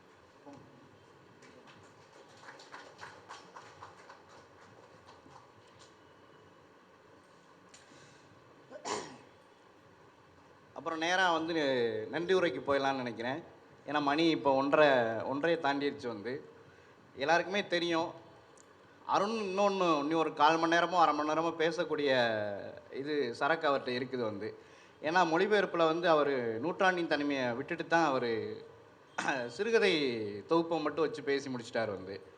மார்கோஸோடைய நூற்றாண்டின் தனிமையை வந்து அது இதில் வந்து பேச முடியலை, ஏன்னா டைம் ஆனதுனால வந்து. உங்களுக்கு எல்லாத்துக்கும் தெரியும் பல தளங்களில் சார் வந்து வேலை பார்த்துருக்குறாங்க. இப்போ கடைசியாக வந்து இதில் வந்து இது பரிசல் கொண்டு வந்த சிறப்பு இதழ் வந்து படப்பெட்டின்னு சொல்லி வந்து ரித்விக் கட்டக்கூடிய நூற்றாண்டு இந்த இது வந்து அதுக்காக இந்த சிறப்பான வேலையை பார்த்து இந்த சிறப்பு இதழ் வந்து கொண்டு வந்திருக்கிறாங்க வந்து. இந்த மாதிரி பல தளங்களில் பதிப்பாசிரியர், தொகுப்பாசிரியர், சிறப்பாசிரியர், நீங்கள் சொன்ன மாதிரி கவிஞர், மொழிபெயர்ப்பாளர், சிறுகதையாளர் என எல்லா தளங்கள்லேயுமே வந்து வேலை பார்த்துக்கிட்டு இருக்கிறாங்க வந்து. அது நான் சார்ட்டே சொன்னேன் வந்து 1 நாள் 2 நாள் வரைக்கும் அவருடைய இதை வச்சு பேசலாம். ஏன்னா மொழிபெயர்ப்புலே வந்து இப்போ நீங்கள் பேசுனது வந்து சில ஆங்கிலத்திலேருந்து வந்தது தான். அடுத்து மலையாளத்திலேருந்து வந்த மொழிபெயர்ப்பை நம்ம எடுத்து பேசலாம் வந்து. சார்கிட்ட வரும்போது பேசிகிட்டு இருக்கும்போது வந்து சினிமா குறித்தே வந்து இந்திய சினிமா உலக சினிமா குறித்தே வந்து ஒரு நாள் கருத்தரங்க வச்சு சார்கிட்ட பேசலாம் வந்து. அந்த அளவுக்கு வந்து அதே மாதிரி இசை குறித்து அவருடைய கட்டுரைகள் வந்து பேசப்படலை நம்ம நிகழ்வில் வந்து. அதுக்கான டைமும் இல்லை வந்து. இழந்த பெண்ணும் இருக்கும் உலகம், வெளிச்சத்தின் வழி, இது தனிமையின் வழி, இந்த மாதிரி சில கட்டுரை தொகுப்புகளை பற்றி நம்ம பேசவே இல்லை வந்து. அது வந்து முழுக்க முழுக்க வந்து சினிமா குறித்து, அப்புறம் வந்து புத்தகங்களை அறிமுகம் பண்ணி, ஆளுமைகளை அறிமுகம் பண்ணி, அதே மாதிரி அந்த வெளிச்சம் தனிமையானது அந்த இதில் வந்து புறம் அயல் இந்த 2 பிரிவு பிரித்து தான் அதை இது பண்ணியிருக்கிறாங்க வந்து. அதை வந்து சினிமா குறித்து உரையாடல் அந்த கட்டுரைகள் வந்து. இதெல்லாம் நம்ம வந்து சில இதை பேசாமல் விட்டுருக்கோம். அதுக்கப்புறம் வந்து தொகுப்பு முக்கியமானது வந்து தீஜாவுடைய சிறுகதையை தொகுத்துருக்குறாங்க. அதே மாதிரி நம்ம விற்பனைக்கு இருக்குது இது கட்டுரைகளை தொகுத்துருக்கிறாரு. அதே மாதிரி ஒரு வீடு பூட்டி கிடக்கிறதுன்னு சொல்லி ஒரு ஜெயகாந்தனுடைய ஜேகேவுடைய சிறுகதையை தொகுத்துருக்குறாங்க. அப்புறம் பஷீருடைய சிறுகதைகள் நாவல்கள் தொகுப்பு, அப்புறம் வந்து அதான் அந்த குறுநாவல் சிறுகதை தொகுப்பு, அப்புறம் வந்து ஆற்றூர் ரவிவர்மாவுடைய தொகுப்பு, அதுக்கப்புறம் வந்து இந்த மாதிரி நம்ம சொல்லிட்டு இருக்கலாம் வந்து. அதே அண்ணனுமே வந்து கீராவுடைய மாயமான் சிறுகதையை வந்து தொகுத்துருக்குறாங்க வந்து. அப்புறம் வந்து முக்கியமானது மொழிபெயர்ப்பு. அந்த கவிதை சபரிநாதன் வந்து உரைநிலைக்கு கீழ்னு சொல்லி ஒரு ஸ்காண்டனேவிய கவிஞருடைய கவிதையை வந்து மொழிபெயர்த்திருக்கிறார் வந்து. இந்த மாதிரி நம்ம பேசிக்கிட்டே போகலாம். அப்புறம் வந்து இன்னொன்று முக்கியமானது வந்து காலம் இதழில் வந்து 50வது வருஷம் சுகுமாரனுடைய சிறப்பு இது வந்து யுவன் விக்னேஷ் ஹரிகரன் ஆர் சிவகுமார் மொழிபெயர்ப்பாளர் மொழிபெயர்ப்பு குறித்து. அதுக்கு மாதிரி இவர் விக்னேஷ் ஹரிகரன் வந்து அவருடைய ஒர்க்கு குறித்து, அது மாதிரி யுவன் சந்திரசேகருடைய அவருடைய கவிதை குறித்து இதனுடைய 4 கட்டுரைகள் வந்திருக்குது வந்து. இதையும் பற்றி நம்ம பேசலாம் வந்து. டைம் இல்லை வந்து. இப்படி வந்து நம்ம சொல்லிக்கிட்டே போகலாம். 2 நாளில் 3 நாள் கூட நம்ம நடத்தலாம் வந்து. அதுக்கான நேரம் இல்லை வந்து. அதை புரிஞ்சுக்கிட்டு வந்து இதோட நம்ம நிகழ்வை வந்து முடிச்சுக்கலாம்னு இருக்கிறோம் வந்து. சார் சொன்ன மாதிரி ஒரு 4 வருஷம் வந்து தொடர்ந்து அப்படியேவும் செவத்தில் அடித்த பந்து மாதிரி போய் வந்து இன்னைக்கு தான் அது வந்து முடிஞ்சிருக்குது வந்து. சுகுமாரன் சார் வந்து உனக்கு என்னப்பா பண்ணணும், உங்களுக்கு என்ன பண்ணணும் சொல்லுங்கள் பண்ணிடுவோம் அப்படின்னாரு முதல் எடுத்தோடனே. சார் இந்த மாதிரி நிகழ்வு சார் 59 நிகழ்வுக்கு நீங்கள் கண்டிப்பாக வரணும் அப்படின்னு. ஆனால் டிசம்பர்லேயும் வந்து பிப்ரவரி மாதம் சார் வர்றதா அண்ணன்ட்ட சொல்லியிருந்தேன் வந்து. கோயில்பட்டியில் ஒரு சந்திப்பில் வந்து. அது வந்து பிப்ரவரியில் வர முடியலை. இப்போ மார்ச்சில் எண்டில் வந்து இந்த நிகழ்வு வந்து முடிஞ்சிருக்குது வந்து. அண்ணன் தோழர் வந்து முக்கியமாக சொல்லி ஆகணும் வந்து. இலங்கையிலேருந்து வந்திருக்கிறாங்க வந்து பத்திநாதன் தோழர். அவருமே சிறந்த எழுத்தாளர் வந்து. என்னையா? ஆமாம் நாவல் ஆசிரியர் அவர். இவ்வளோ அங்கேருந்து நம்ம கூட்டத்தை ஏற்கனவே வந்து ஒரு 7 வருஷத்துக்கு முன்னாடி வந்திருக்கிறாங்க வந்து. 2018 ஜலபதி வெங்கடாஜலபதி சார் வந்திருக்கும்போது வந்திருக்கிறாங்க வந்து. அதுக்கப்புறம் இப்போ வந்திருக்கிறாங்க. தொடர்ந்து நம்ம அமைப்பு மேலே வந்து ஒரு நன்மதிப்பை கொண்ட தோழர் வந்து. தோழர் பத்திநாதன் அவர்களுக்கு நன்றி தோழர் வந்து. அது மாதிரி எஸ்ஆர்என்எம் கல்லூரியிலேருந்து ஐயா வந்திருக்கிறாங்க. அப்புறம் வினோத் ஐயா நம்ம எப்பயுமே வந்து எல்லா நிகழ்வுகளுக்குமே வந்து நமக்கு உறுதுணையாக நிற்கிறாங்க வந்து. அது மாதிரி ஐயா இந்த மாதிரி நீங்கள் பேசணும், இந்த இதில் நான் இது வெல்லிங்டன் பேசுகிறேன் ஐயா, இல்லையா நீங்கள் வந்து பெருவழி பேசுங்க அப்படின்னு மாற்றி அதுக்கப்புறம் வந்து ஐயா வந்து சிறப்பான ஒரு இன்னைக்கு ரொம்ப நன்றியா வந்து. நம்ம கல்லூரியிலேருந்து ராஜுக்கல் கல்லூரியிலேருந்து மாணவர்கள்லாம் வந்திருக்கிறாங்க. அப்புறம் சுதர்சன் வந்திருக்கிறாப்புல நீண்ட நாளுக்கு அப்புறம், அவருக்கு நன்றி. கலந்து கொண்ட அனைவருக்கும் நன்றி. அப்புறம் சுருதி டிவி அண்ணன் ராஜசேகரன் சென்னையிலேருந்து வந்திருக்கிறாங்க இந்த நிகழ்வுக்காகவே வந்து. நன்றிண்ணா, அனைவருக்கும் நன்றி.